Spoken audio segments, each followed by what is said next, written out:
তুই কোথায় যাবি? তুই যাবি না আমাদের সাথে? কেন? ছুটি নেই? তাহলে তুই থাক, আমরা ঘুরে আসি। কৃষ্ণনগর পৌঁছতে আমাদের 12টা বেজে যাবে, তাই এইখান থেকে পরোটাটা কিনে নিচ্ছি। খাওয়ার সময় নেই, ট্রেনের টাইম হয়ে গেছে, তাই পার্সেল করে নিয়েছি। ট্রেনে বসে বসে খাওয়া। দমদম থেকে ট্রেনে কৃষ্ণনগর পৌঁছাতে আমাদের প্রায় 2 ঘন্টার সময় লেগে গেছে। এইখান থেকে টোটোতে করে যেতে হবে। এটা একটা রুট ছিল, কিন্তু বিগত 19 দিন আগে যখন সিজন শুরু হয় এই রুটটাকে দুভাগে ভাগ করে দিয়েছে, কারণ টোটোওয়ালারাও রয়েছে, তাদেরও যাতে দুটো পয়সা হয়। 40 টাকা ভাড়া ওখান থেকে।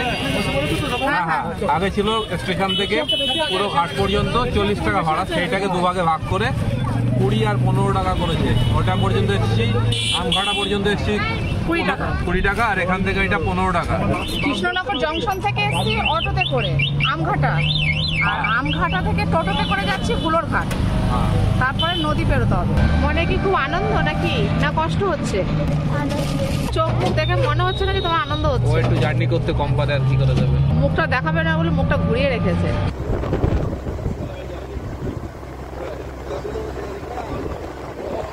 স্বরূপগঞ্জ হুলোর ঘাটে পৌঁছে গেছি।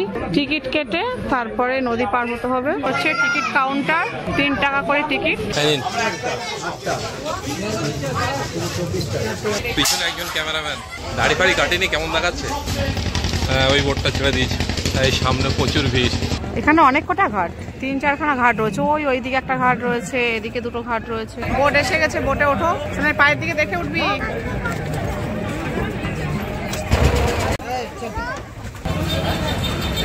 অনেকটা হাঁটাহাঁটির পর অবশেষে যে মন্দিরের চূড়া দেখতে পেয়েছি। দাঁড়িয়ে পড়লে কেন? হ্যাঁ, গোপী ড্রেস কিনবে তাই দেখে দাঁড়িয়ে পড়লে? এখন আমরা হেঁটে হেঁটে যাচ্ছি। এখন সর্বপ্রথম আমরা একটা হোটেল খুঁজবো, থাকার একটা ব্যবস্থা আগে খুঁজতে হবে। তাই দেখছি, দেখতে দেখতে যাচ্ছি। রাস্তার দুপাশ দিয়ে দেখছি প্রচুর দোকান। বাবার মেয়ের সামনে হেঁটে হেঁটে যাচ্ছে, আর আমি পেছন পেছন যাচ্ছি, ওদের পিছু ধাওয়া করে করে যাচ্ছি। মন্দিরের যে মূল গেট এইটা, এই যে মন্দির আর এই যে আমাদের হোটেল, এই হোটেলে আছি। যে হোটেলের ব্যালকনি থেকে দেখাচ্ছি, একদম মন্দিরের সামনেই আমাদের হোটেল নিয়েছি। আর এই যে এটাই হচ্ছে আমাদের হোটেলের রুম। আমাদের রুম থেকেও মন্দির দেখা যাবে।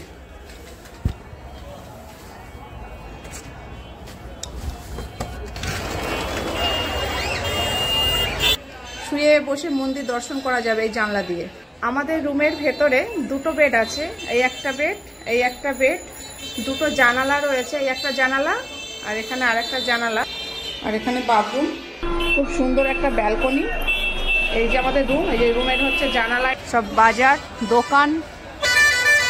এটা হচ্ছে মায়াপুরের মেন রাস্তা মন্দিরের সামনে। আর এই যে মন্দিরের গেট। এসে এখনো আমি ফ্রেশ হইনি, আমি রুমে রয়েছি। আর ওরা দুজন, বাবার মেয়ে দুজন এখন খেতে গেছে নিচে। এই হোটেলেরই নিচে খাবার ব্যবস্থা আছে, ওখানে খেতে গেছে। আর আমি উপরে আপনাদের সঙ্গে রুমটা শেয়ার করছি।